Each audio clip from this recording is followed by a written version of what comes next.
Well, good afternoon, everyone.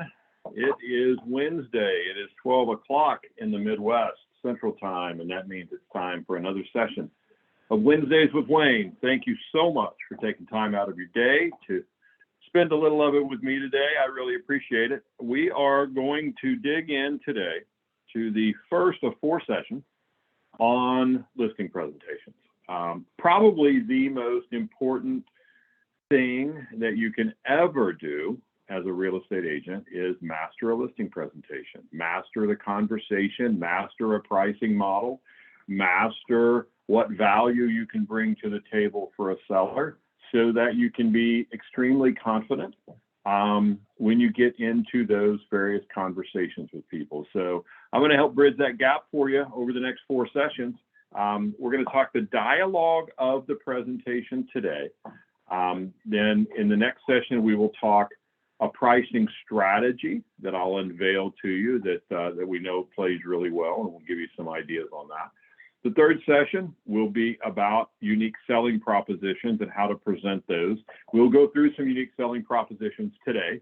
And then the fourth session will be a role play that you'll be able to take and do something with. I will tell you just personally for myself, my life changed when I mastered a listing presentation. And I'll lay out some of the dynamics and why that is the case today as we start in. So let's just dig in because we've got a lot of material to cover. We may go a little bit over today. I'll just warn you of that. But I want to make sure that I answer whatever questions you have. So as we go through this, if you have a question that pops into your mind, jot some notes down. And then we'll have maybe an expanded Q&A at the end. So with that, let's talk listing presentations. So why did we go down this road? I mean, why did we ever create anything around the old? What I really believe in my own experience in a competitive environment, which the listing side of the equation is continuing to get more and more competitive now. And you're not only competing against other agents, perhaps, but you're also competing against online valuation models. And that probably is the biggest change in the industry. But why did we do this? Here's kind of the reason. And it's because of the internet, really. Today's buyer is very well informed, right? The seller isn't. Sellers still rely on the information that we give them. Yes, they can go online and get a Zestimate. Yes, they can go on the portals and get some thumbnail sketches.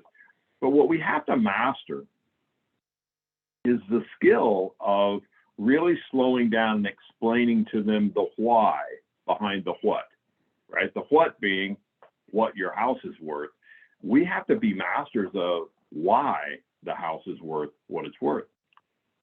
Many agents are unable to explain the forces, and the forces are what we went through in the last session, the immutable laws of real estate, and are subject to an erosion of their value proposition and ultimately their commission dollar. If you can't have a really, really high level conversation with your sellers, ultimately this becomes just how much will you do it for, right?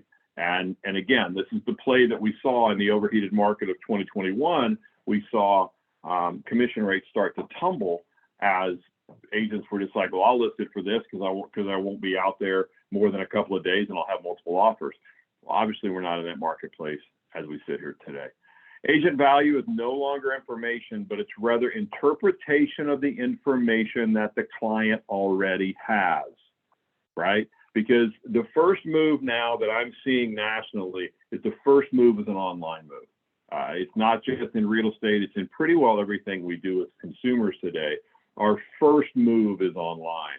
The simple analogy that I give to people, I did it with some people earlier this morning, was think about, I can't ask you to raise your hand because I can't see all of you at once, but if you're Amazon Prime, I would say the vast majority of people that are on here today have Amazon Prime.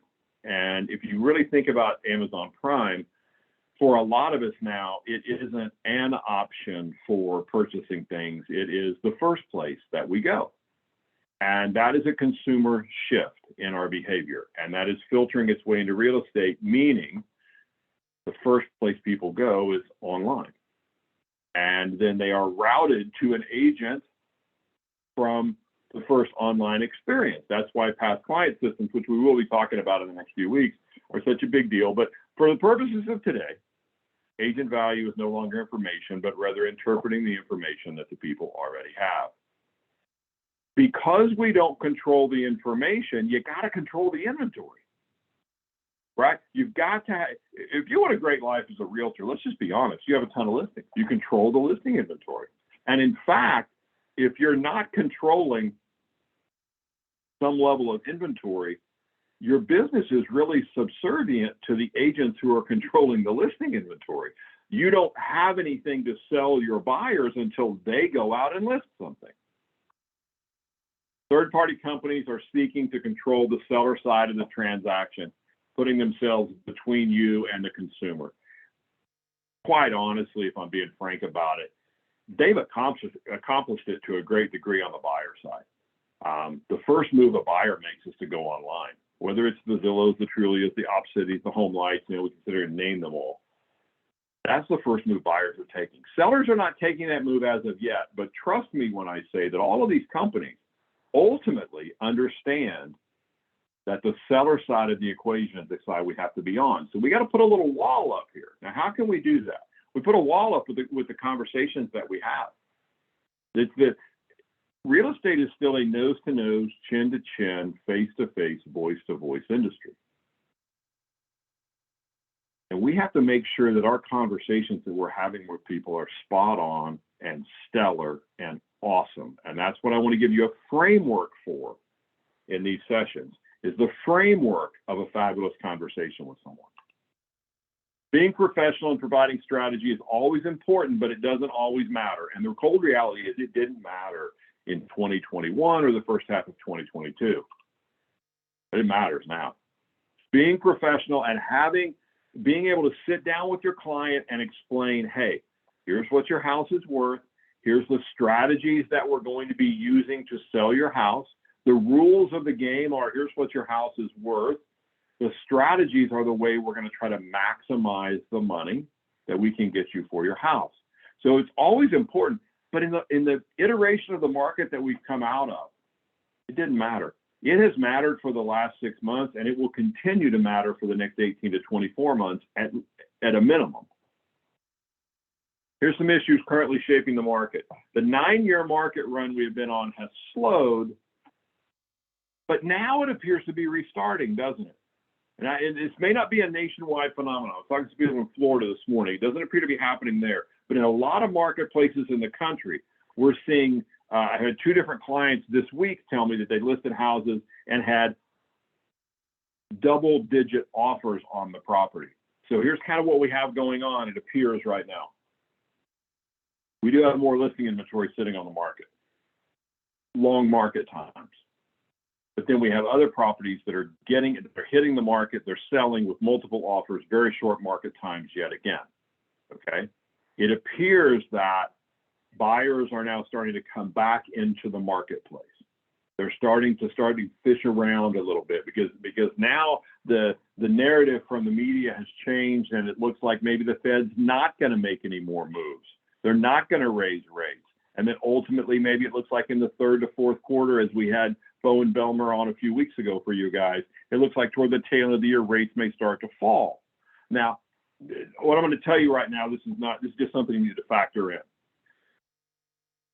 For the longest, I've always said this, felt this, whatever. When the trend for interest rates is to stay level or drop, it takes buyers out of the marketplace and they don't buy.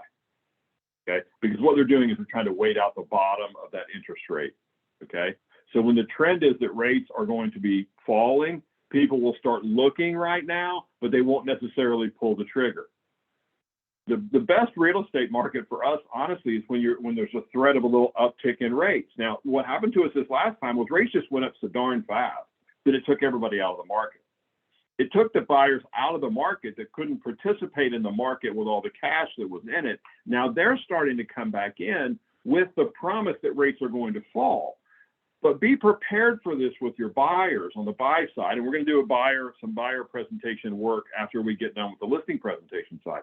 Be prepared for a longer time frame with buyers than perhaps what some of you are used to. Okay, we'll keep digging into the details of it. Interest rates rose much faster than anybody expected them to. And while better, inventory numbers are still at historical lows. Do this analysis in your market. Your inventory numbers are going up. I know they are. They're going up all over the country. And your average days on market is going up. But go back for like 2 weeks, okay? Because this would be really good information for a seller right now in the presentation when we talk pricing in a couple of weeks. I'll show you how to present it.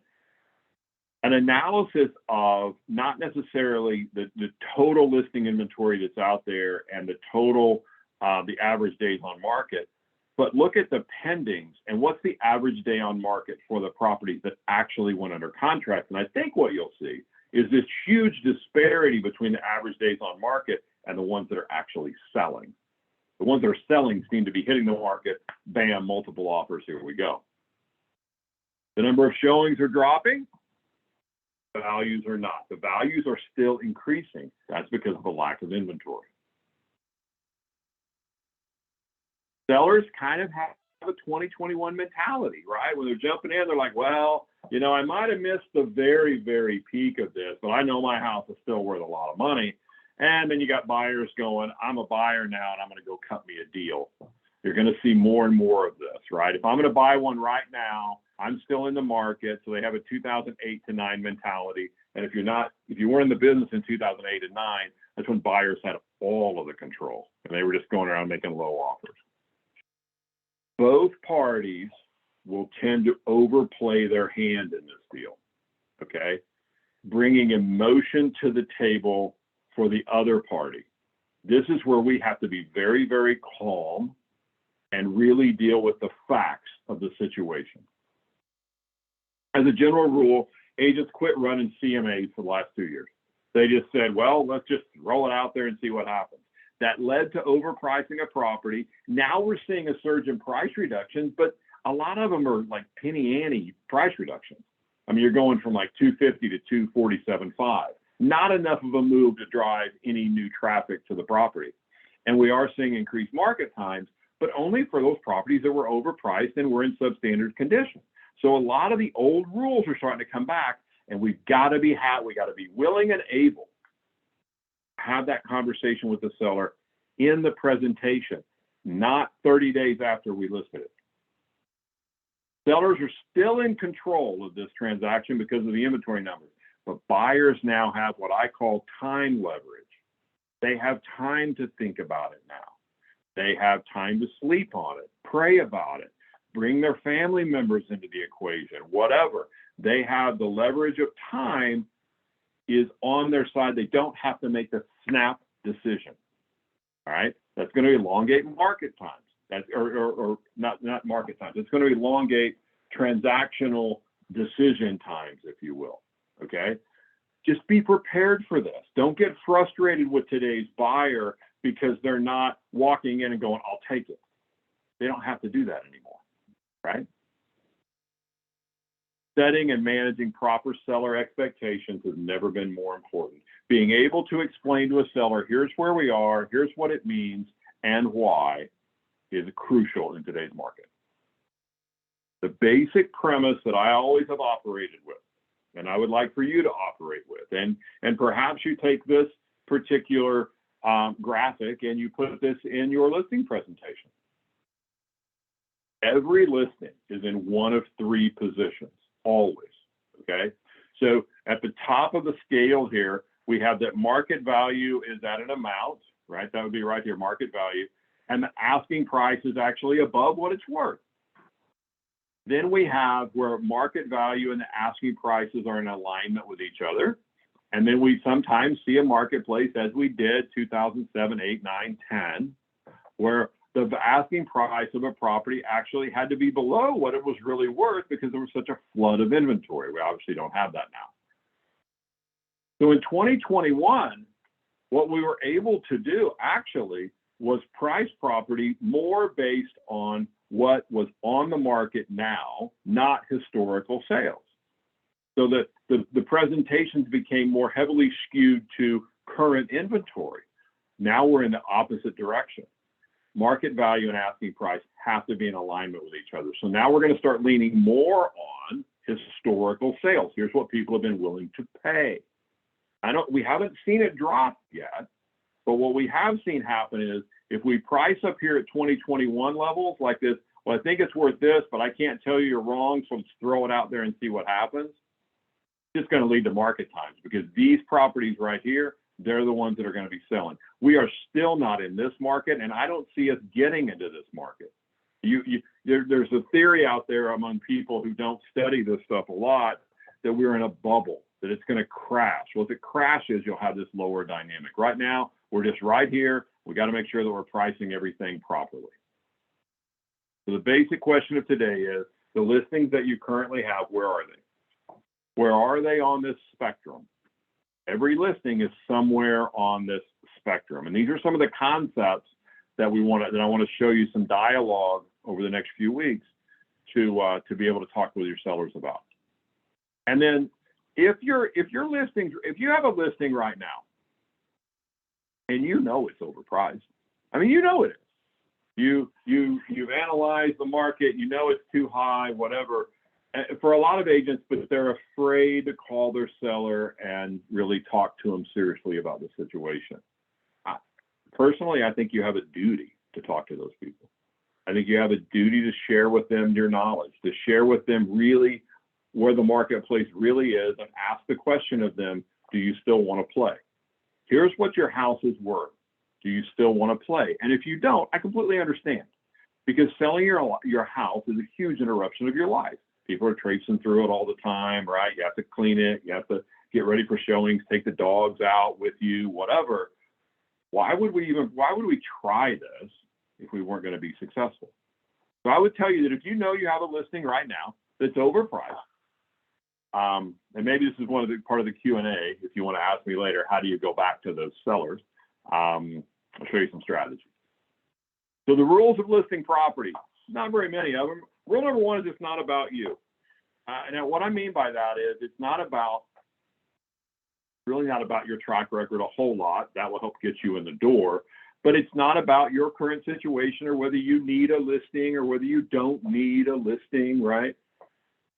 Rule number two, sellers don't mutate in the middle of a transaction. If you've ever had a seller who, when the heat got turned up a little bit, they got rude and nasty and they came at you out of left field, I would contend to you that they were that person the day that you started working with them. You just didn't know it.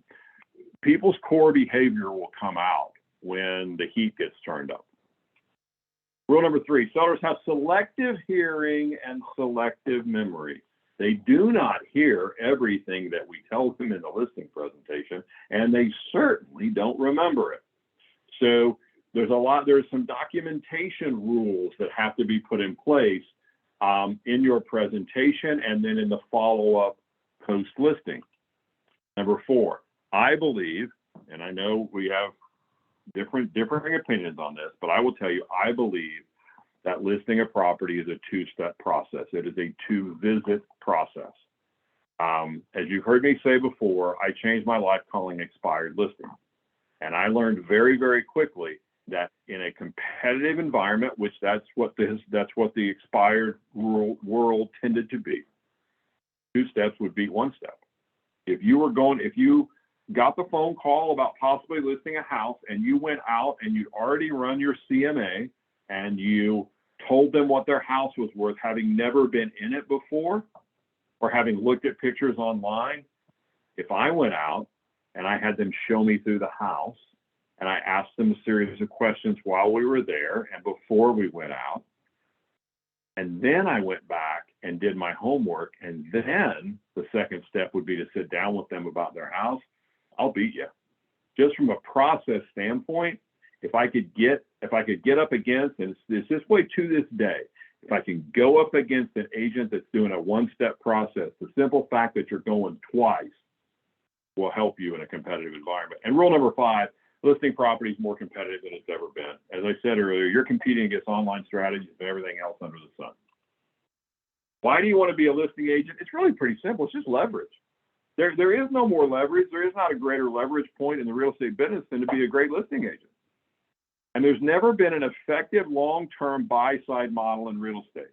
There's never been, for the long haul, people be able to build an effective, vibrant business strictly working the buyer side of the equation. Ultimately, you have to have listings because they're the fuel for everything. They're the fuel that goes into the tank. Bottom line is a buyer, working a buyer, it's a one-trick pony. Absent a massive past client system, it's a one-trick pony. You sell a $200,000 house, you make 3%, let's say as a buyer's agent, you make $6,000. But man, if you had the listing, you can have a $200,000 sale and another agent sells it. You're just the listing agent. Oh, wait a minute, you could sell it yourself.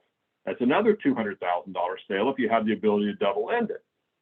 You can take that seller out, and if they moved laterally and didn't move up, as a lot of people do, that's another $200,000 sale.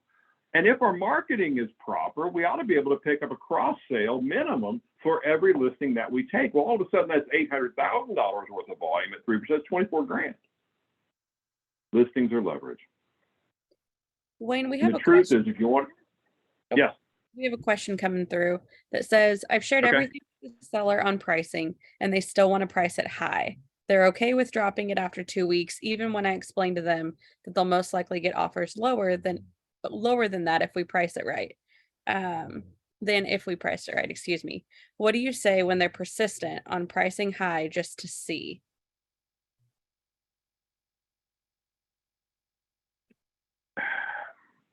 that's a tough question without knowing the entire conversation.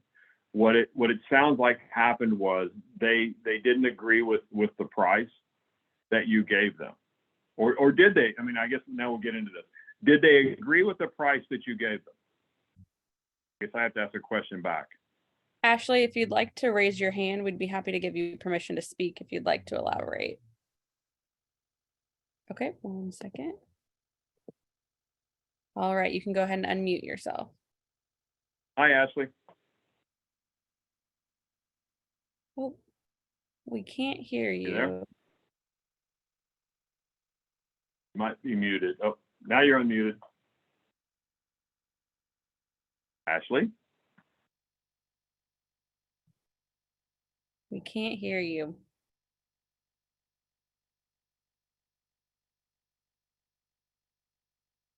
Sorry, Ashley, we got a technical difficulty. Okay, I'm gonna move on, but I'll address this when we get a few more slides in, with some dialogue that may help you. Okay. Try one more time, Ashley. Can you try talking? Yeah, she wrote into the Q&A that it says she's unmuted, but we can't hear her. Yeah, I can see she's unmuted, but maybe your volume's down or something like that. Okay, we'll move on in the interest of time, but we'll get to it. The most important thing you can do in your career is to master a listing presentation. The truth is, if you want to make more money in less time in this business, which I think we all at some level in our life have a time-money continuum, then mastery of a listing presentation is absolutely the most important thing you can do if you're in the real estate field. There's no, it's just the law. It's just a rule. In every area of life, mastery frees up time.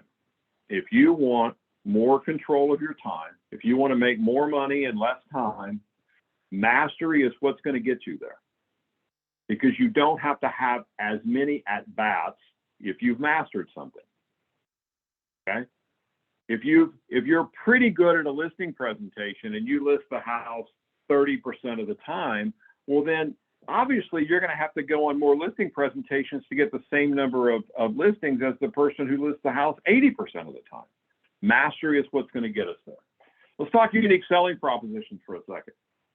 Price is only an issue in the absence of value. And I'm not going to give you time to do it today, but as a homework assignment, I want you to do this. What makes you better than other agents? Let's say I come to your town. I've inherited a house and I'm going to interview 5 real estate agents. And you're one of the 5 I'm going to interview. Why should I hire you? Right? That's always the question in the room. Why should I hire you? Now, Statistically, if you look at the NAR profile of buyers and sellers, 80% of home sellers only interview one real estate agent. They do not interview people, okay? Expireds turn around and interview now 2 or 3 people. But as a baseline, most people never interview. They didn't know they were supposed to, okay? But why should someone hire you? And remember, if you can't give me 3 or 4 bullet points of why I should hire you, the public won't know it either. You got to be very specific and you got to avoid big words, all right? So I'm going to lay out some just selling propositions for you, okay? Number 1, and I've highlighted some of these in red because these are the ones that when you see the actual, when we do the presentation and all that, these are the ones that really resonate with sellers. Number 1 is a cancellation guarantee. If you're not offering a seller a cancellation guarantee, I would propose that you do that. I think the reality for most of us is if a seller called and they were very, very upset with you and they wanted out of their agreement, you would let them out. Because life's too short to deal with people that don't want to be around you. So let's get in front of it. Let's make it part of the value that we bring to the table, and let's drive the point home. So cancellation guarantees are a really big deal. The fact that you actually answer the phone when someone calls off of their listing is a really big deal. We call that direct line sign calls. The fact that perhaps you're going to do circle prospecting calls around the listing, or you're going to circle door knock around the listing, is a value proposition. Another big one for sellers, just to sum it up, here's what we've learned about sellers. Their biggest frustration, not your marketing plan. It's not that they think you're a bad person or whatever. It's lack of feedback.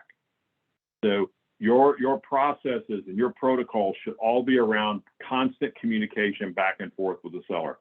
So I think you ought to be able to give them a 48-hour feedback guarantee from every showing that they have. You also should give them a weekly phone update. You should call them once a week, even if they haven't had a showing, and just check in with them.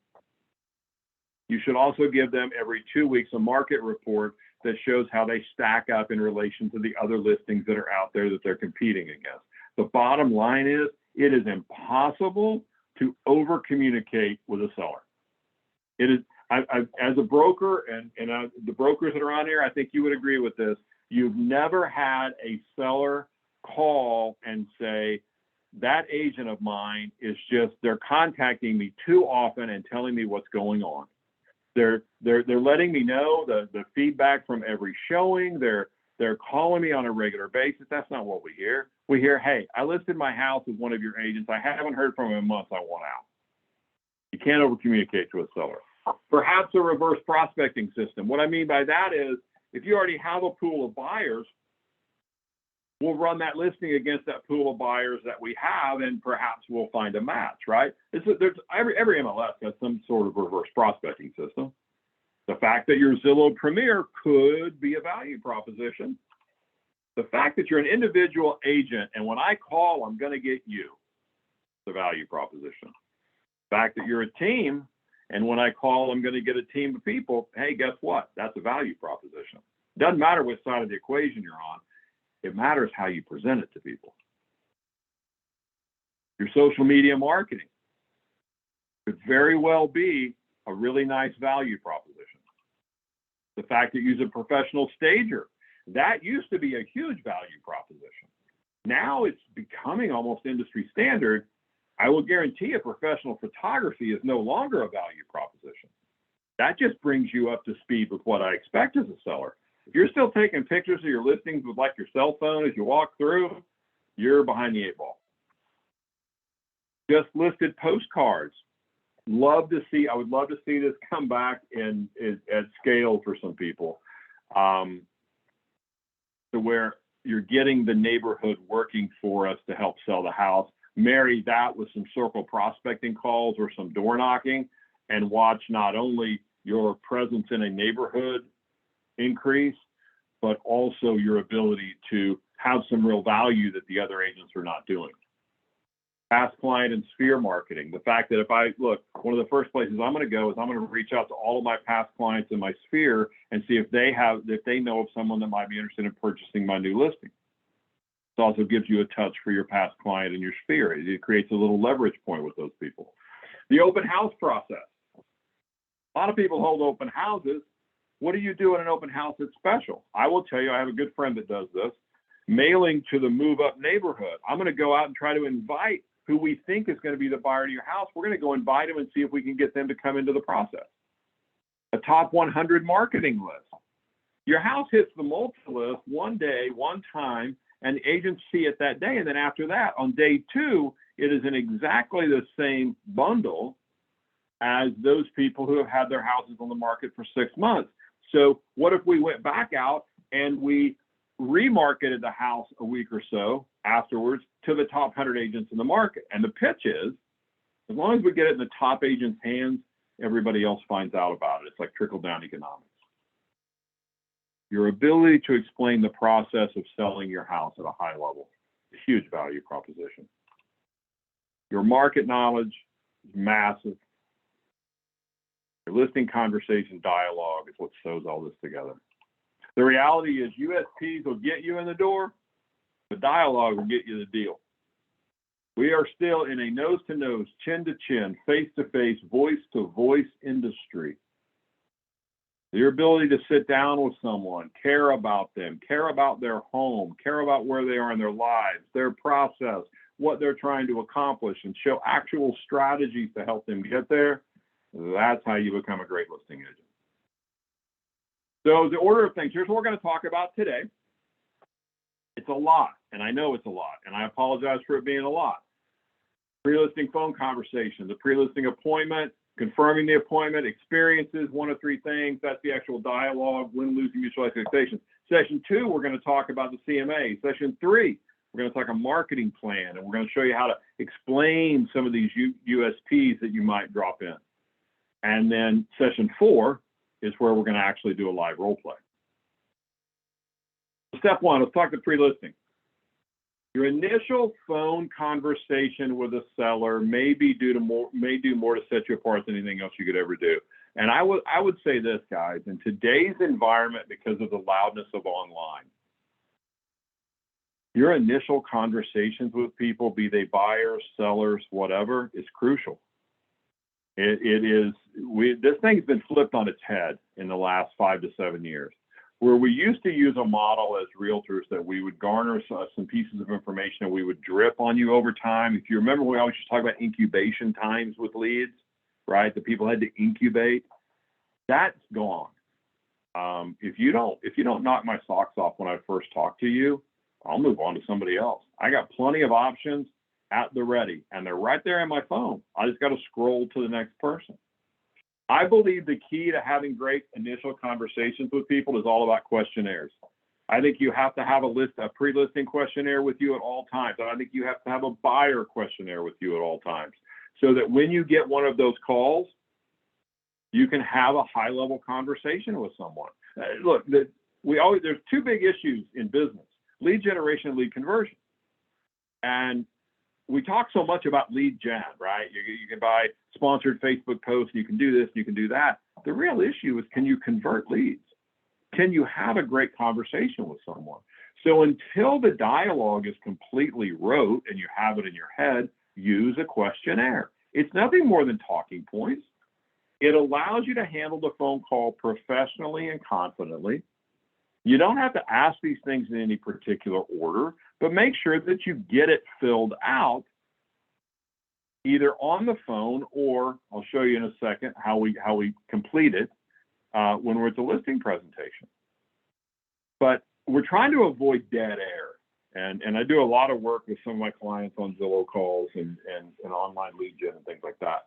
And the thing that we always want to avoid is just a long, awkward silence while we're trying to figure out the next question. So the only reason I created these crib sheets of questions was just so you didn't have the long, awkward silence. Because if you listen to a body of agents talking to people they do not know, there's these weird, awkward silences. And so we want to bridge that gap. Here's a copy of a of some questions that you might ask. All right. And this would be a pre-listing questionnaire. I tell you to print it off on bright colored paper, or better than that, take a pre-listing questionnaire and a buyer questionnaire, put them back to back and laminate them and get a dry erase marker and just have them everywhere so that anytime you get a phone call, you can immediately start in it. We can put it in our CRMs or whatever afterwards, but I don't want you to have to open up your computer or pull up an app. It's, to me, I'm a pencil paper guy, so that's why I believe in this. But it's easier to ask the questions if they're just at the ready and you don't have to look them up. Questions that you could ask: is this your principal residence? Are you planning on staying in the area? If not, what's your time frame for your new location? Do you know somebody? Or are you moving to another city? Could I send a referral, or are you already hooked up there? And then we're going to start talking about the house. Tell me some things about your house. People sometimes will get on the road. Well, we moved in '78, and they'll start telling you things you don't really care about. So redirect them back to, well, hang on. How many bedrooms do you have? Garages, things like that, right? The key questions are right here. Do you have a price in mind? Ask that question at the pre-listing. Now, I know a lot of people go, oh, I don't know if I want to ask that. Listen, there's only 3 answers to this. Yes, I have a price in mind. I think my house is worth X. No, I have no idea what my house is worth. Third possible deal. Yeah, I got an idea, but I'm not going to tell you. And all this does for us is it kind of frames, gets us ready, gets us prepared for the conversation we're going to go have with people. Next question that's huge. Are you going to be interviewing any other realtors? I've had people for years say, I would never ask that question. I don't want to introduce asking, I don't want to introduce the fact that you might interview people. Hey, I hate to tell you, if I'm going to interview people, I'm going to interview people. Whether you recommend me that I do, recommend it to me or not. If that's my process, I'm going to go interview people. Trust me, you're far better off knowing they're going to be interviewing people. And if they say, yes, I'm going to interview people, now we're going to make them defend that comment. Great. Who are you going to be talking to? Oh, we haven't decided yet. Or in my case, I had specifically the story that I'm reminded of. There was a huge independent in town called Carol Jones Realtors. And I knew Carol. She was an iconic woman. But people would say, I'm going to talk to Carol Jones. And I remember one day I said, you're going to talk to Carol herself? And I knew Carol hadn't sold property in 15 years. She was running a huge operation.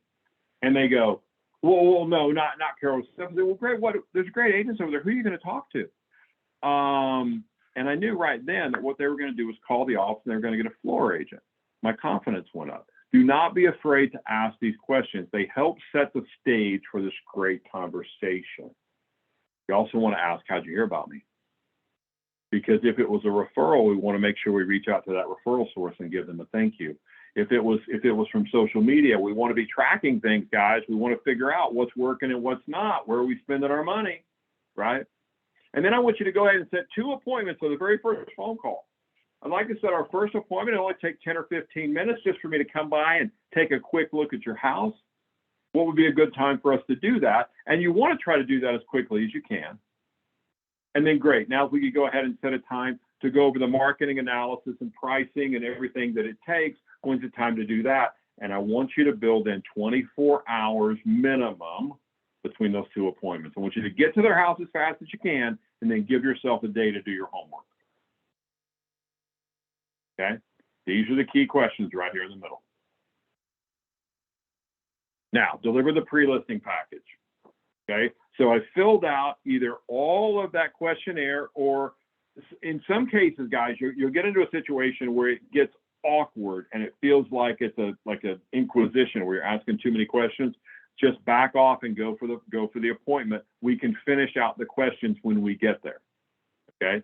We're going to hand deliver a pre-listing package to the house, and I want you to use a pre-listing package, guys. And here's the reason: it sets you apart from your competition. Still to this day, there's a ton of people that don't have pre-listing packets. It makes you appear extremely professional. It addresses common listing objections, and it leverages your time. Here's a couple of examples of what a pre-listing packet could look like. We're going to send you today, or on Friday, We're going to send out to your broker host. We're going to send you some templates of pre-listing packets. Okay. And it's really important that you do this. By the way, I forgot one thing I meant to lead off with this morning. We had a question last week about how do you set up a closed Facebook group. You will be getting that information in your materials this week. How to set one up, as well as some screenshots of a closed Facebook group for a guy's past clients. So I just wanted to put that out there. I haven't forgotten about you. I promised that we would do it, and we will get that information to you in your information this week. But here's what a pre-listing packet could look like. Now, it's the things that would go in there, right? Testimonials from your past clients, your market stats compared to the average market stats of MLS. If your stats are better, pick the ones that are better. Names and phone numbers of all of your past sellers and say, here, call any of the people I've worked with. Addresses of all the listings you've sold in the last 12 months or the last 24 months, as far as you want to go back, what the list to sales price ratio was of those homes, right? If you sold a modicum of property in the last couple of years, you're probably over 100%. The average days on market for your listings compared to board averages, some of your unique selling propositions that you've decided to use, how you're going to communicate with me if I'm one of your sellers, the cancellation guarantee, some samples of the marketing that you do, some samples perhaps of a house that was not staged, and then after you had staged it in your professional pictures, and just kind of an overall explanation of the market. We're going to put all this in packet format, right? And we're going to hand it to people. Or what if you had a video card, right? What if this became your pre-listing packet? That you had a video card that when they opened it up, a video would autoplay. Hi, Tom. Wayne Frederick here. Thank you so much. Right? And it went through the various things and the various challenges of selling properties and why you're the person I should hire. I don't know if y'all have invested in video cards or not. I think you should. They're about $21 a piece. They're expensive. I get it. And I'll tell you what we're going to do. I still have it. So back in the day, I'll show you what my next week or next time we get together, I'll show you what I used to use as a pre-listing packet. Once everybody started getting pre-listing packets because they found out I was doing it, so everybody started copying me, I had to go to another level. And we had a video that we created, and I still have a copy of it. It'll be a good laugh for you in the next session, and I'll play it for you to show you perhaps what one could look like. But I thought of that this morning. I didn't have time to dump it in when I started thinking about the video card play. I'm a big proponent of video cards. If you want some information about that, you can email Maddie or I, and we'll tell you how to get video cards. Pre-listing dialogue. So I've got my packet, right, or I've got my video card. I'm at the front door. I've got my pre-listing questionnaire that is partially or mostly filled out. And here's exactly what I'm going to say. As we tour your house, why don't you pretend I'm a buyer and show me around your home, pointing out what you feel like are the selling features of your home.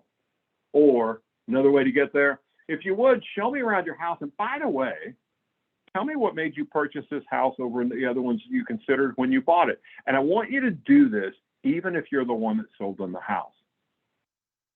The seller will historically look at you and go, where do you want to start? Wherever you want to. Normally, they'll take you to the room that's their favorite, the one that they believe that will increase their value. Okay? Now, here's the hard part. Using the pre-listing questionnaire that you've brought with you along with your packet, take notes on what the seller points out, but I said do not comment. Try to not comment. Remember, the purpose of visits you to see the condition, to smell, this sounds weird, but it's true, to see the condition and the scent of the house, shall we say. Perhaps you've just walked into a house that's a heavy smoker. Perhaps you've walked into a house with pet smells. Those are all things that we need to talk about. We don't want to talk about them yet. We're going to talk about those in the pre-listing or in the listing presentation. But to me, this is the absolute importance of a pre-listing meeting. This appointment should last no more than 15 to 20 minutes. Any longer than that, it's dangerous. And the reason it's dangerous is simply this. They'll start asking you questions. And you don't want to answer any questions at this point. We want to go through. I want you to show me what you think of the features. I'm going to take notes. I'm going to do a lot of and I'm going to take notes. And if you'll use your pen as your friend, you'll comment less. As you're getting ready to leave the house, now I'm going to hand you the pre-listing packet. And here's what I'm going to say. Here's a packet of information that tells you more about me and the way that I work. In the back of the questionnaire, please fill it out prior to our next meeting. It'll be the basis for our conversation. There's also a seller's disclosure statement. If you could fill that out as well, that would be great. Thank you so much, and I'll see you tomorrow at 5 or whatever the timing is. We want them to do a little bit of homework before we get back together. If you're handing people the packet and getting ready to leave, this is the time where they may look at you and go, all right, so what do you think? What do you think it's worth, right? What are your thoughts? Here's what I want you to internalize and say to them. I don't know, but I promise you that tomorrow at 5 or Thursday at 8, whatever it is, I'll be able to tell you exactly what the value is and what our marketing plan needs to be. If I give you a number right now, I'll be totally shooting from the hip. That's not fair to you, and I probably will shoot myself in the foot. So please give me until our next appointment, and we'll go through everything in detail. If they continue to press you, say this. I have a lot of research to do based on what you pointed out as the features of your home today. But I promise you, I'll have all the information you need when we get back together, and then leave. Get out of there. Okay. Now, some people will say, well, what if they, I don't like this 2-step thing, Wayne, because what if another agent sneaks in there with 1 step and gets it listed before I get a chance to get back? Guys, the time that happens is so stinking rare, it's unbelievable. Because you've already set the second appointment, they're not going to cancel on you. They will not cancel on you. I will not tell you they will never cancel on you, but trust me when I say it's worth it for you to be able to walk back in there after you've done the homework, after you've figured out what the dialogue needs to be, right? This is not the time for you to go, well, let me tell you what I think. You got a lot of painting you're going to have to do, kind of smells like a dog. Don't say any of that stuff. Right now, it's like you've just pointed out all the features of your house, and I'm going to do my research so that I know that we're maximizing the amount of money that we can get you. Here's the questionnaire. Okay, here's the questions that are that I want you to put in your pre-listing packet. They won't fill them out. I'll just tell you, they will not fill them out. But these are truly the basis of the conversation we're going to have with people when we get back together. Okay, there's 13 questions on here. Call back and confirm the appointment, okay, just to make sure that everybody's going to be there that needs to be in order to make some kind of a decision. I was calling to confirm our appointment and make sure both you guys are going to be there. Did you have an opportunity to review the package? Great. If not, hey, it'd be great if you could. But if you can't, I understand. I really appreciate your time, and I look forward to visiting with you tonight at whatever time, tomorrow morning, whatever it is. Step 2 is the listing presentation. Stephen Covey said, be first to understand, then to be understood. And Thomas Jefferson, I want to focus more on Thomas today than Stephen. Nothing gives one man more control over the other than to remain cool and unruffled in all circumstances. We got to create a scenario where the seller is defending their position to us rather than us defending our position to them. So Ashley, this is why we want to create this scenario where the seller has to defend their higher price back to us rather than us trying to convince them why our number is right. And I'll tell you what, I hope you get here are these questions I'm going to lay out.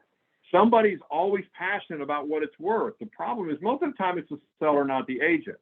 And we want to flip that. I want you to be so passionate about the value of this house. I want you to know where this property needs to be positioned. Remember, the seller only has to defend theirs with emotions. You got to be prepared from every possible angle and to do it logically. Here's why your house is worth X. Let me run through all this again. It's these questions that are going to help you get there. No one wants to be told what to do. Everybody wants to have input. You got to create an environment that welcomes questioning both ways. If you're doing the presentation in the office, which I would highly recommend, okay, follow these rules. Have the receptionist move them into the conference room, ask them to page you at your desk, and never leave them waiting more than 3 or 4 minutes. You've already seen their house. There's theoretically really no reason for you to go back out to their house. This, for me, I don't know how many of you on here run late. We're salespeople, and we tend to run late a lot.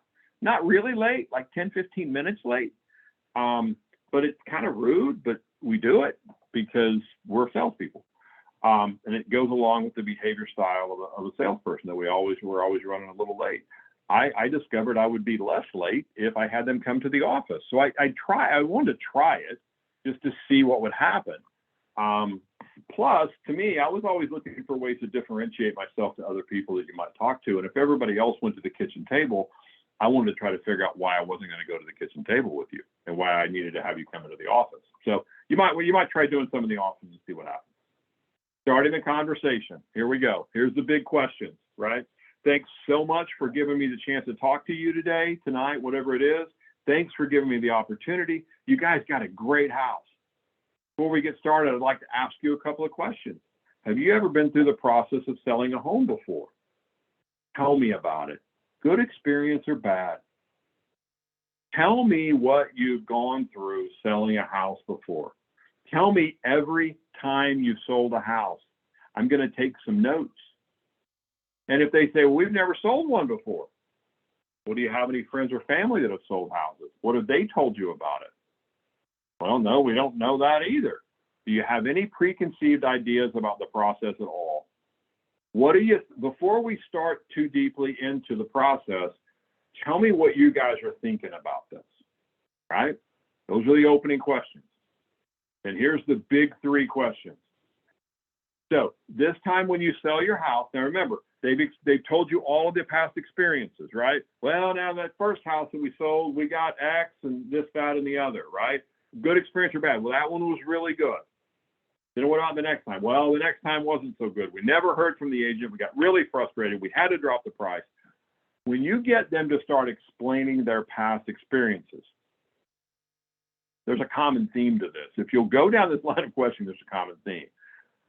If they've done this at all, the experiences they will explain to you that they enjoyed are when they sold their house very quickly and they got near full price and they had great communication with their agents. The experiences where they were challenged was when it was a long market time, they did price reductions, they never heard from their agents. They'll build the presentation for you if you'll ask the questions. So here's the big 3. Do you think selling a home is easy or hard? Do you think it takes a long time, or based on your past experiences, shouldn't take very long to sell your house? And do you think there's a lot or a little negotiation that goes on when we sell a house? At this level, you're trying to figure out what their baggage is. In other words, what's going on in their head. And what's going on in their head will be based on their past experiences. Go 3 deep with all questions, okay? So what does the concept of 3 deep even mean?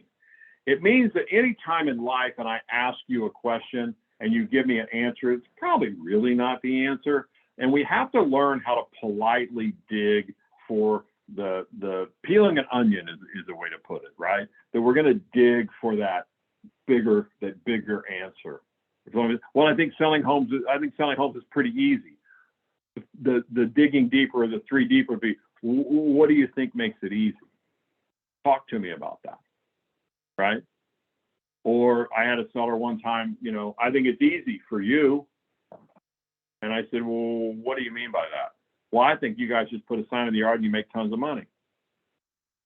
That was framed by his past experiences where he had agents that didn't communicate with him. And so there's a lot in there if you'll slow down. And again, Thomas Jefferson said what he said, and the pen is your friend. Huge point alert, write down everything they say as they say it. Take notes. If you're not crystal clear on their answers, continue to ask qualifying questions until you're sure that what you heard is what they said. The pen is absolutely your friend in this, okay? The more you take notes and don't feel the need to, speed up the conversation, the more you stay calm and you write things down, the more they'll talk. When Jefferson said, nothing gives one person more control of the other to be cool and unruffled in all circumstances, if you'll stop and think about this for a second. When conversations speed up, most of the time, they become disagreements. When disagreements speed up, they become fights. And when fights speed up, they become fist fights. There's an energy that gets created when people start talking faster and start talking over one another, and then they start poking each other in the chest. And I'm not saying we're doing listing presentations at that level, but that's what happens, right? Stay slow, stay calm, take notes. So have you ever been through the process before? Was it a good experience or bad? Tell me about each time. Write notes. Do you think selling a house is easy or hard? Well, I think it might be pretty hard. Why do you say that? What do you think is going to make it hard? Right? And then we're going to go to this next level. At the end of the night, at the end of today or tonight, one of three things will happen. The first one is you choose to list your house with me, and that would be absolutely outstanding. The second is you may choose to list your house with someone else, and to be honest, that wouldn't be so great for me. Or thirdly, I may not be able to take your listing. Now, let me explain something to you. As we visit here tonight, we may come across a neater expectation you have that I feel I can't at least satisfy, if not exceed. And if we get there, I may be unable to take the listing. Does that make sense? Why is it so important?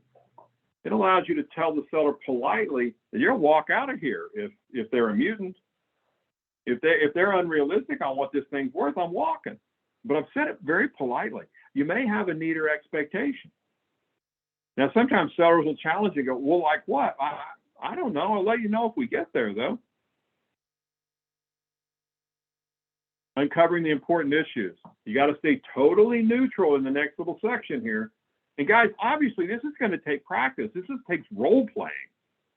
This takes, going through this with one of your friends, with your spouse, with your kid, and have them throw some things at you and see if you can stay calm and see if you can take notes. This is not the time to address every issue that they bring up. Remember to always go 3D. Ashley, here's the questions I think might help you. What's the most important issue in the sale of your home? In other words, what's the one thing that has to happen for you to consider this a success? What's the main thing we better make sure that we do no matter what? And perhaps they say, I get my number. And earlier on the pre-listing, when you asked them if they had a price in mind, they said, yeah, but I don't want to tell you. And then now when you say, what's the most important thing? Well, I get my number. Well, I know you, when I asked you that earlier on the phone, you said you didn't want to tell me. Do you want to tell me your number now? Yeah, I think my house is worth X. What's important to you about that? This would be the 3D part. What's important to you about that number? Why that number? Not telling you, in my mind, I'm like, I'm not going to tell you you're wrong. What's important to you about getting that amount of money? Make them defend that amount of money to you. You've got to do it very politely. Then what else is important to you about that? And then what is the next most important issue? What else could we add to the equation to where you go, wow, this is really cool. So the most important thing is you get your number. Now, what's the next most important thing that we need to make sure we do? And what's important to you about that? And then the third thing is, like, what else could we add? What's that third thing that we would knock it out of the park? What are the top three things we need to make sure that we accomplish when we sell your house? What people will tend to lead with is number one is money. Number two is timing. Number three is a total random thing. Now, we've always been taught as realtors that I already know when I walk in, I know what you want. You want the most money in the shortest time with the least amount of hassle. Bam, bam, bam. Let me show you my game plan to get you the most money in the shortest time with the least amount of hassle. It's not accurate, But you don't know that unless you start asking these questions. I had a case one time, it's one of my favorite stories, where at this point, the spouse said, I want a really nice family to buy our house. That was her third point. The first one was money. The second was time. She said, I want a really nice family to buy our house. And the husband said, that's the dumbest thing I've ever heard anybody say. And she went off. It wasn't pretty. And I kind of freaked out. And then she said, that's, this is why you're never here. I'm here. I know the neighbors. I decorate this house. I cleaned this house. I want a really nice family to buy our house. And he goes, it's still the dumbest thing I've ever heard anybody say. And she went on even for round two, and I didn't know what to do. Luckily, I was in the office, so I just left the room. And I stood outside the door and waited for the conversation, the argument, if you will, to calm down a little bit. And I went back in and I go, so what's that third thing? And the husband kind of laughed and he goes, we want a really nice family to buy our house. Here's the deal. It's a huge thing. You'll have people who'll say this. I want to make sure that it's someone really nice that buys it. I just want you to ask these questions. It'll help frame the whole rest of this presentation. Always write down their answers and read them back exactly as they've said them. You'll see me do this in the role play. Your goal is to get them focused and to find their most valued criteria. Then we're going to ask, hey, if I can show you how we could do these three things, right? We can get you the $400,000 that you want for the house. We can do it within the time frame you laid out, and whatever the third thing would be, right? Was there any reason you would not hire me to represent you? At this level right now, if we could do these three things that you've laid out, is there any reason you wouldn't hire me? At this point, you're looking for like, well, normally, I'll be honest with you, now that you're here, we normally do for sale by owner first before we hire anybody. Or, my brother's daughter just got her license, and I think maybe we're going to have to go with her, but she doesn't really know what she's doing. I mean, there's all kinds of stuff in the room that could come out. Never push. Your goal is to allow the seller to self-discover what a relationship with you is going to be like. As always, come back to these needs when handling objections. Can we change gears for a second? What do you expect out of whoever you decide to hire? What are the things that you expect from your real estate agent? Ask that question. Okay? What you'll hear normally is communication. What can I expect from you? If we're working together, what do you feel like your role is in the sale of your house? Number one answer is I'll keep my house clean and I'll make it easy for people to get in. How does somebody win with you guys if we're dealing with a couple? Or how does somebody deal with, I don't need to go down that road. How do I win with you? What must I always make sure I'm doing no matter what when we're dealing with each other? Conversely, how do I lose with you? What's the one thing I better make sure I never do when dealing with you? What's your preferred communication style? If we were working together, do you want to make sure that we always talk face to face? I got fax on here still. Believe it or not, some older people still like faxes. Email, voicemail, text message, phone, what is it? Right? How do you prefer to communicate? And the big one, on a scale of 1 to 10, with 1 being dishonest and 10 being completely honest with you, how honest do you want me to be with you? And people don't always say 10. A lot of people will say an 8 or a 9. And you have to kind of chuckle and go, what's an 8 or a 9? Well, I want you to be honest with me, but I want you to be nice. Okay? Now we set the expectations for this transaction. We know their top 3 things they want to see happen. We know what they expect from us. We know what they think we can expect from them. We know what I better make sure I never do. We know what I better make sure I always do. I know how honest you want me to be with you. And the truth is, every relationship in life breaks down over a lack of checking off on these expectations. Whether it's parent-child, whether it's a marriage, whether it is employer-employee, we don't check off on expectations. Expectation dialogue is massive, and it doesn't just happen. You've got to be willing to go there. And guys, it takes practice. It takes serious practice. But if you want one thing that will change your real estate career, this dialogue is it. I promise you it is. Well, based on, I asked what you expected of me and what I could expect from you, and I got my own list of things. Here's what I expect from all the sellers that I deal with, and here's what I think sellers have the right to expect from me, and then you bring your list out. Now, this is just a sample list, okay? But I would contend this. We have a list in our heads. We have a list of what we think a seller can expect from us, and we have a list of what we expect from our sellers. But the problem is we haven't reduced it to paper, and we're not making it part of the conversation. So this was just, this is a sample list. You can agree or disagree with any of these, but here's what I think you can expect with me. Number one, you can expect me to be very honest with you. And by the way, you told me you wanted me to be a 10 on a scale of 1 to 10. You can expect me to always look out for your best interests if you hire me. To continually and constantly market your property. I'm going to show you the marketing plan here in a bit. I think you can expect me to call you within 48 hours of every showing, return your phone calls, talk to you. You can read the rest of the list at your leisure. Here's what I would expect from you. Keep your house in ready to show condition. And you told me that you felt like that, you could expect me to keep your house clean. And actually the condition it's in today is just awesome. Put a lockbox on, turn the lights on, try not to be here when it's going to be shown, things like that. Whatever that thing is in your head, take some time to reduce it to paper. Here's the cool part of this. You're going to get to say to every seller, I don't know about you, but I think our list matches up, because it always does. I would love the opportunity to represent you in the sale of your house. Right? We've now set an expectation. Understand, I haven't told you I can get you the amount of money you want. I haven't told you I can get your house sold in that number of days. I haven't made any promise to you at this point in the presentation.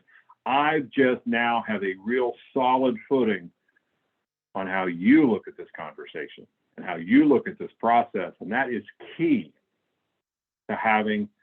So now I know what I got. Now I know what the touchstones are. When I said earlier, they'll build the presentation for you. If you'll ask these questions, they'll build the presentation for you. Once you have an agreement, you want to work together and some common expectations, then we go to the next step. That's pricing. We're not going to cover that today. We're going to cover that in the next session. All right. So the next session is February the 15th, part 2. It's a pricing model. All right. Now, we will open it up for questions. As I told you, we ran over it, and I knew that we would, because it's a lot of information. Ashley, if you could try to unmute yourself and try to talk again, I do want to go back and address that question.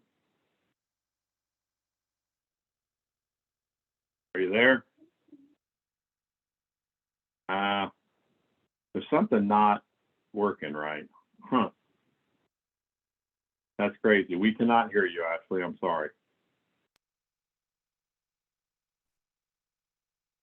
What I would say is this, Ashley. Let me put it this way. I think that if you would have asked that question of what's the most important thing, the next most important thing, and the third, that's where we would have started to get that inkling, and I would have been able to probably go back to those people and say, hey, if we price it up there, here's what's going to happen to us, and here's why. If you'll stick with me through all the sessions, I think you'll see the pathway to not getting stuck there with people. And you're gonna have some people that are still gonna be that way, but I want to try to give you some strategies. But it's kind of the whole cake kind of thing, not just one little piece of it. Maddie, we have any more questions? Ashley wrote in here, said, I think my biggest thing is I give a range of pricing instead of an exact number. Yeah, so we're going to talk, yeah, we got to get off of that. Okay, we got to get off that price range thing. We want to tell them a price and be able to justify why the price is. If you were here for the last session, we talked about the law of the bracket, right? And as long as I get you in the price bracket, the proper price bracket, what you're going to find is buyers don't differentiate among houses within the bracket based on price. They do it on features. So really the pricing strategy is price points. So for instance, the brackets are $10,000 brackets up to $125,000 brackets between 100 and 200. And then we go up into $50,000 brackets. But yeah, if you're saying I think it might be worth between X and Y, I'm going to show you a strategy next time we get together to give them a specific price and be able to justify it. Okay? So stick with me for the next session. Next question. One question says, so after your first appointment, what about the next agent comes in before, well, let's see. What about when the next agent comes in before your second appointment, and says, why would they need 2 appointments? I know your value upon entering your home. Okay. Here's why some of these questions are so crucial. You've got to ask the question, who else are you interviewing? Okay.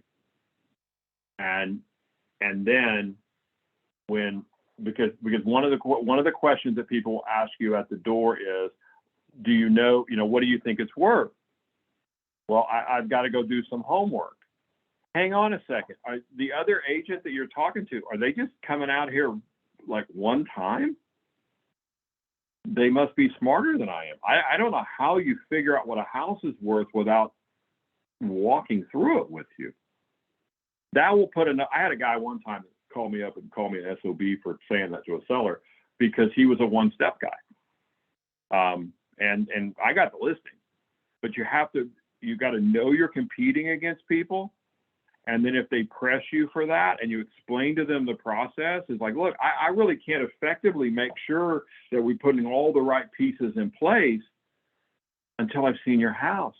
I can't fathom that someone would just come walking in your house without having been here and tell you what it's worth. I just can't do that. That dialogue alone, plus the fact that you've already set the second appointment, they ain't listening with the other person. They won't. Okay, next question. Any other questions? You all are welcome to try to raise your hand and we can give you permission to speak. It may have been something in the settings for Ashley. Okay, Christy, let's give it a try. Hi, can you hear me? We can. Oh, excellent. Thank you, Wayne. I really enjoyed your presentation. And I really thank you. Your 2-day approach. My question, I just recently went on a listing appointment and the home needs quite a bit of work. I did my home, I did the one step, went for the first appointment, and I knew the value. It was a condo, so the comps were very close, and there's not a lot of variation there.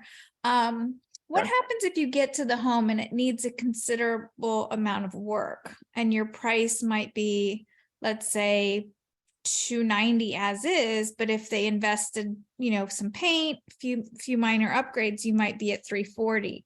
At what point in your two-step, meetings with them, would you have that discussion as, well, here's what I would list your home for today, but if we did X, Y, and Z, this could be the value.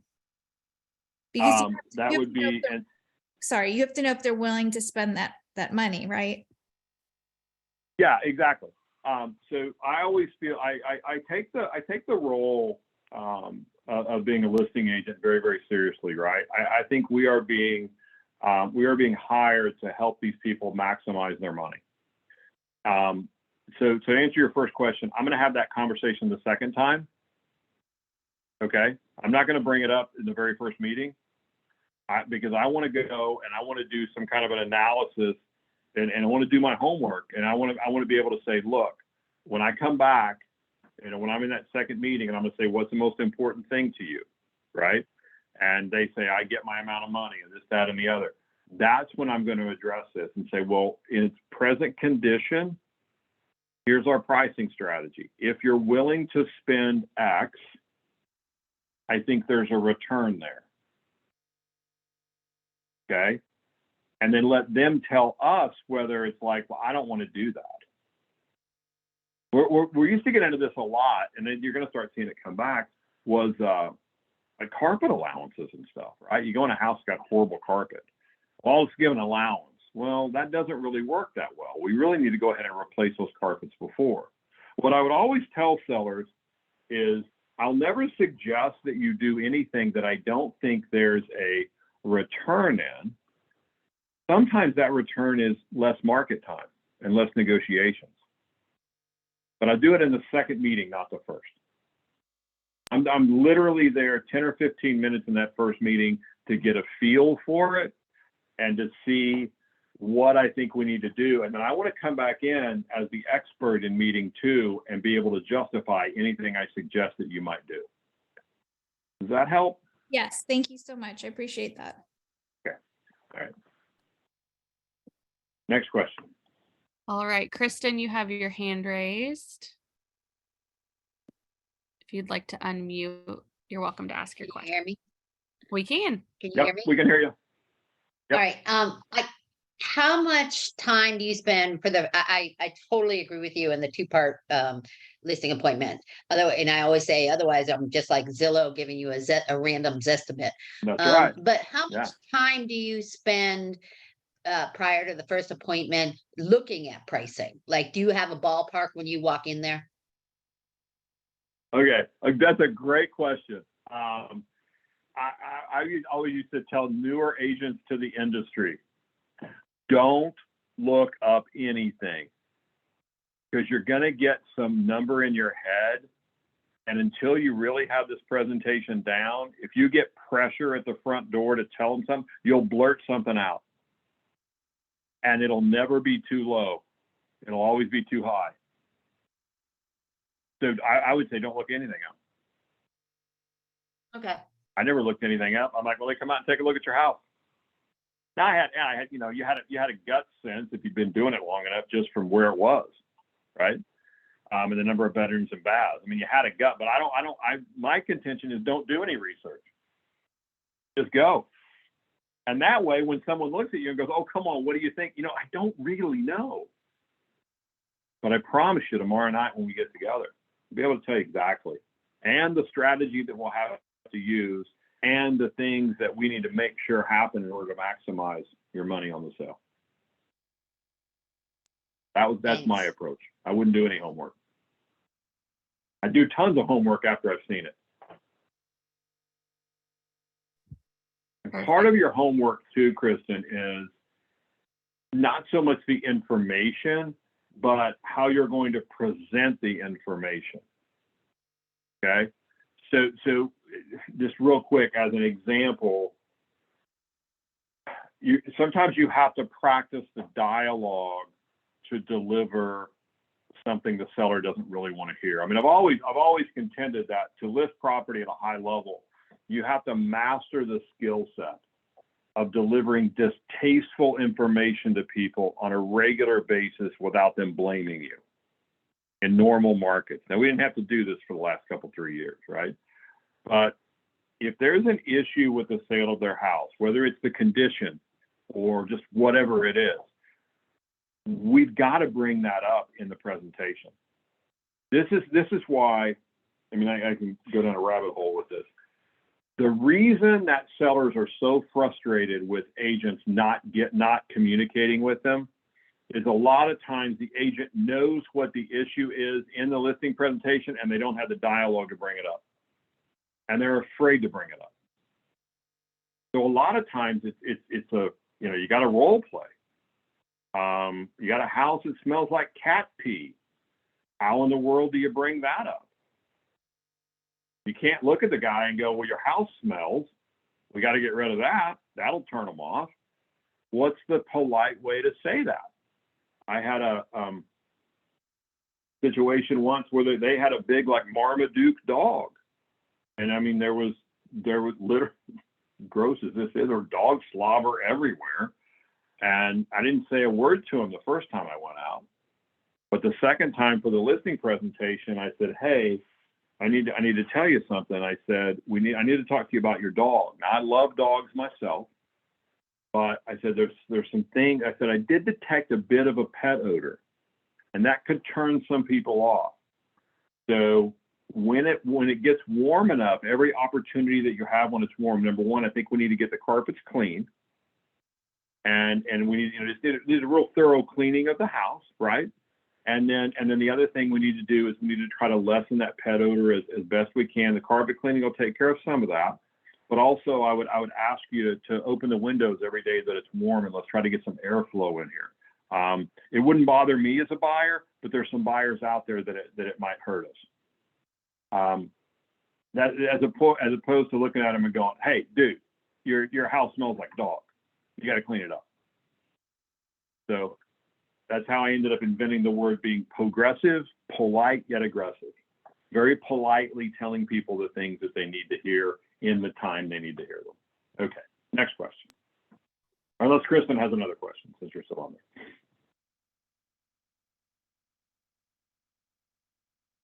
Okay. Okay. Looks like Maddie, any more questions? yes.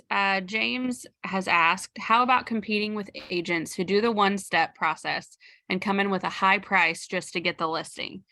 He said lost a listing to one of these agents and they had them signing on the very first visit. Well, did you have the second meeting set up and they canceled the meeting that you had set up? So Not like sure. you were doing the two-step, you went and did the visit, there was a second appointment already set, and they called you and canceled and said, hey, sorry, I've just listed with Joe Flaviz? James says yes. I'm not sure which Wow. part of your piece he's saying yes to, if he says that's exactly right. It's an outlier. That's an outlier. I can give you the dialogue of, I can definitely give you the, well, number one, if I'm you, I would call the seller back and ask what I could have done differently. And then I would watch it because you know it's going to expire, and I'd hit them back up as an expired. I'm not, like I said, never's a big word. It's rare. It's rare.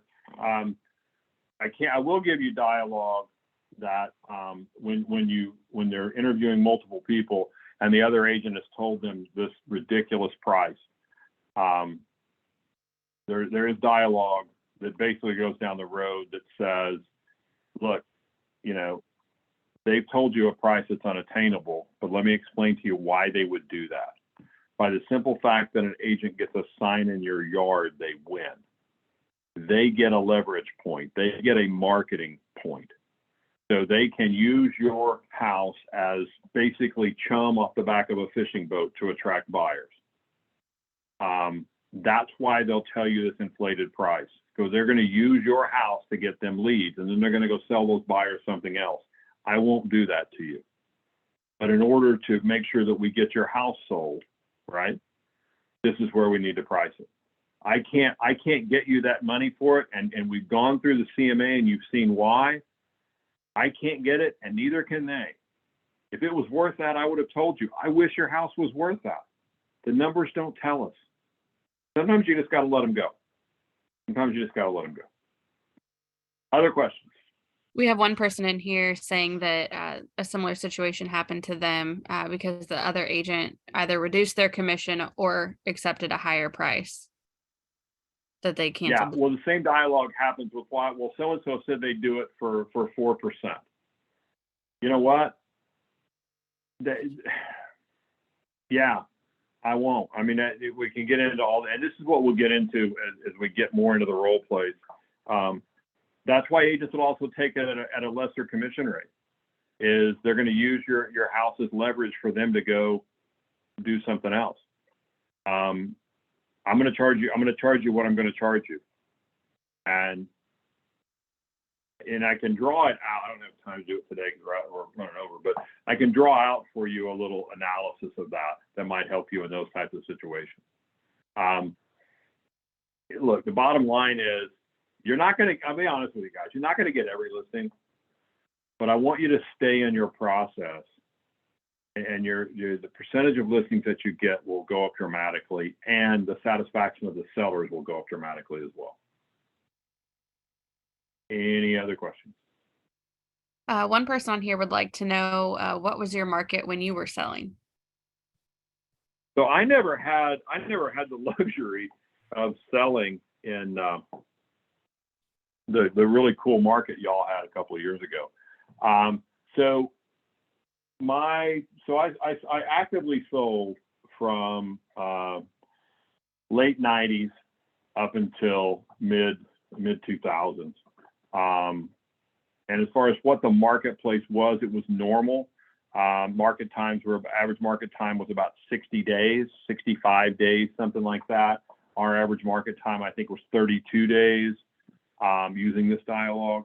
And this is a video I'll show you guys in 2 weeks, and I'll show you how we kind of laid out those value propositions.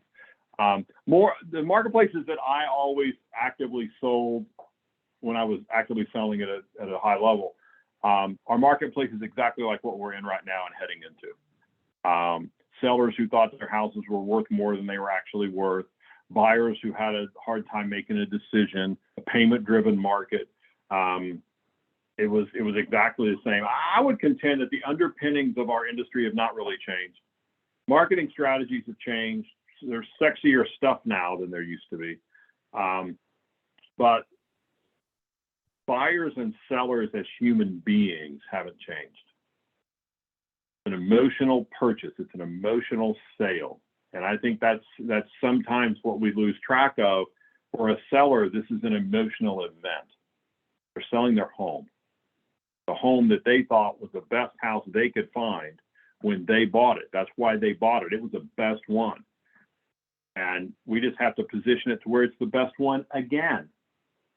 But sometimes that means that, sometimes that means that it's not going to be at the number that they thought it was going to be. And that's okay. I can tell you that I'm all about stories, and so I don't mean to keep running over telling you stories, but when we do a prospecting session, as we have, if you were with us last year, one day I was just bored. This has only been like probably 4 years ago.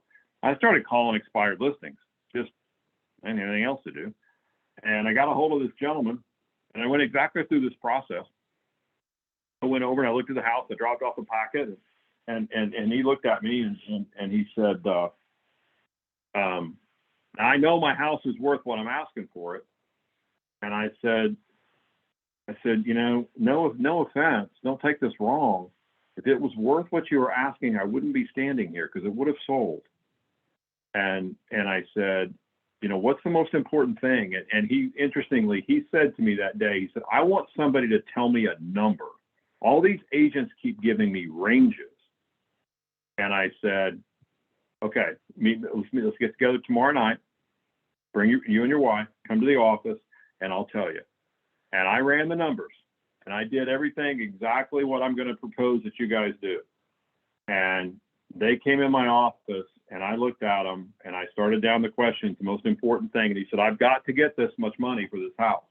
And timing was important. They wanted to be out of this house by the end of the year. And the house was sitting vacant. They'd already moved. And I said, scale of 1 to 10, how honest do you want me to be? And he said, be a 10 with me. And I looked at him and I said, you're not going to like what I'm going to tell you, but somebody needs to tell you. Here's what your house is worth.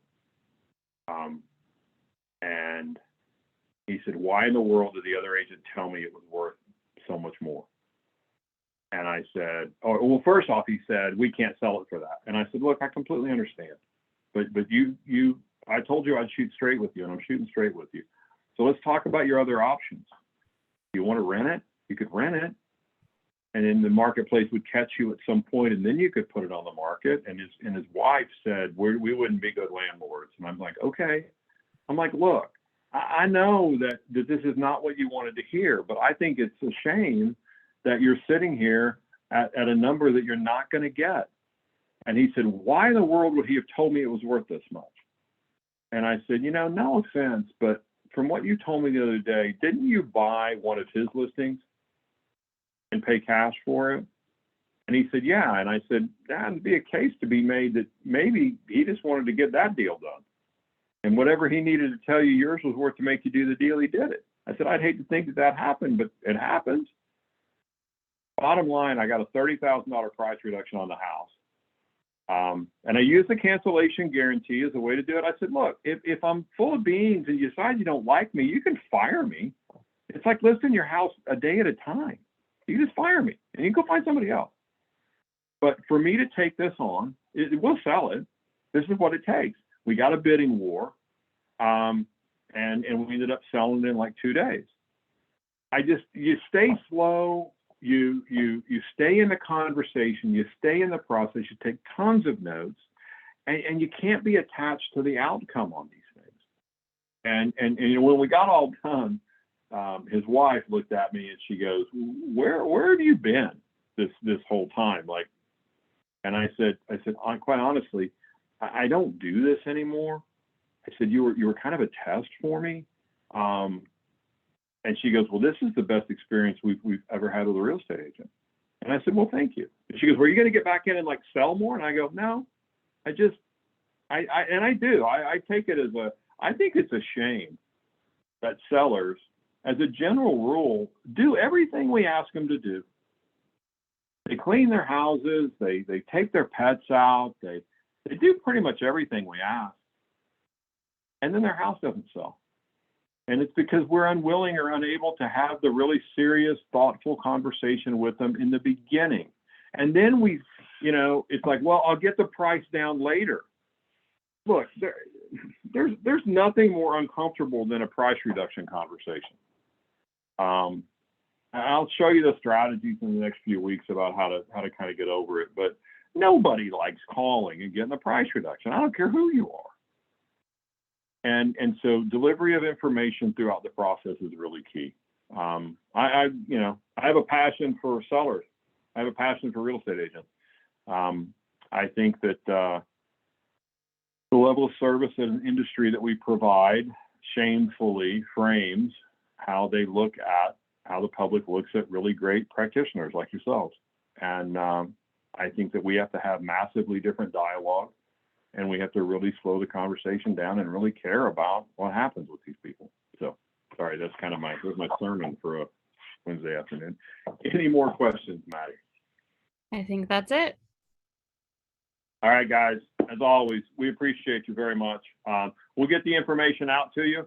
And even if you don't care about pricing, if you want a good laugh, okay, I'm just going to give you that. If you want a good laugh, be sure you join us on the 15th, because you'll see a thin young me with hair in a video that we used to use as a pre-listing packet. But I want to show it to you because it will also show you how we address value propositions and the reason you should hire us. So thanks, guys. Sorry we went way over today, but y'all are the best. Appreciate you. Have a great day. We'll see you in a couple of weeks. Bye-bye.